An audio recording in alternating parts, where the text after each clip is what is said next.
4 साल प्यार करने के बाद हुई लव मैरिज और फिर शादी के 4 दिन बाद दोनों ने दे दी अपनी अपनी जान।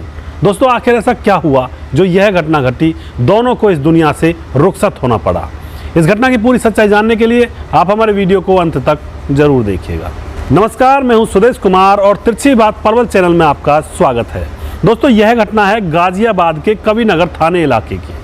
कविनगर में विशाल नाम का एक लड़का रहा करता था जो कि कोचिंग सेंटर में पढ़ाया करता था। दोस्तों एक लड़की रहा करती थी उससे थोड़ी दूर पर जिसका नाम निशा था और वह प्राइवेट कंपनी में जॉब किया करती थी।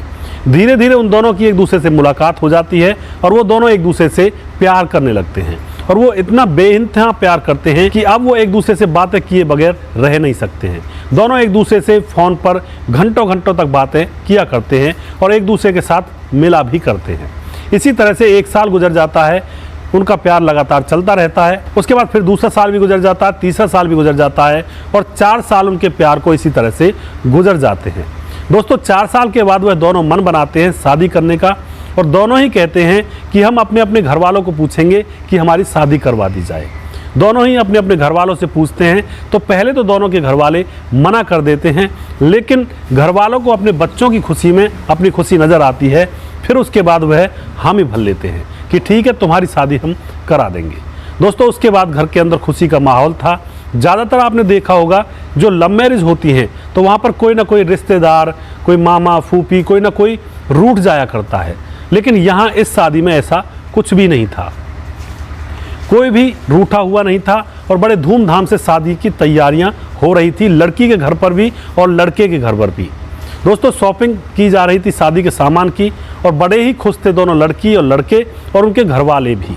धूमधाम से उनकी शादी होती है, बहुत सारे लोग इकट्ठा होते हैं इस खुशी के मौके पर और फिर शादी होकर के वह जो लड़की होती है निशा, वह विशाल के घर दुल्हन बनकर आती है।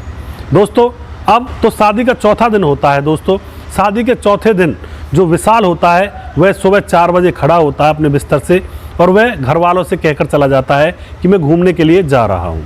वह घूमने के लिए जाता है लेकिन पड़ोस में ही एक रेलवे ट्रैक था, वह ट्रैक पर जाकर रेल के सामने कटकर मर जाता है। उसके घर वाले उसको ढूंढते रहते हैं क्योंकि समय ज़्यादा गुजर जाता है, पूरा दिन निकल जाता है, लेकिन वह वापस नहीं आता है।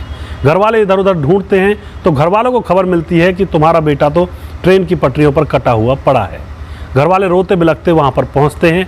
दोस्तों उसके बाद पुलिस आती है, पुलिस मामले की छानबीन करती है, पता लगाने की कोशिश करती है और जो उसकी पत्नी होती है निशा, उससे भी पुलिस पूछती है, पूछताछ करती है, लेकिन निशा सिर्फ और सिर्फ रोए जा रही थी और विशाल का नाम लिए जा रही थी कि मुझे विशाल से मिलना है। पुलिस को कोई क्लू नहीं मिलता है, छानबीन उनकी अधूरी रह जाती है।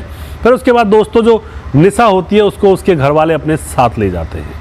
निशा को वह अपने साथ ले जाते हैं और फिर वहाँ जाकर भी निशा का रो रो कर बहुत बुरा हाल है। निशा बार बार यही कहती है कि मुझे विशाल से मिलना है, मुझे विशाल से मिलना है। मॉर्निंग वॉक के लिए गया था, विशाल अभी तक आया नहीं।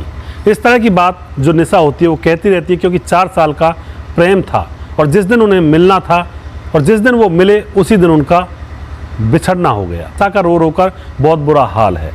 उसके घर वाले भी ये पूछते हैं कि शायद हो सकता है इन दोनों के बीच में अनबन हुई हो, तो वह निशा से पूछते हैं कि निशा बेटी शायद हो सकता है तुम्हारे बीच में अनबन हो गई हो, इसलिए वह जाकर ट्रेन की पटरियों पर कट गया। लेकिन निशा रोती ही रहती है, कुछ भी अपने घर वालों से नहीं कहती है। दोस्तों निशा अब अपने घर में गुमसुम बैठी हुई है और उसके घर वाले कहीं काम के लिए कहीं बाहर निकल जाते हैं और पीछे से निशा अकेली होती है तो वह अपने कमरे में जाकर पंखे से फंदा लटकाकर फांसी का और अपने आप को फांसी लगाकर मार लेती है। घर वाले आते हैं, देखकर हैरान हो जाते हैं कि आखिर हमारी बेटी ने क्यों आत्महत्या की।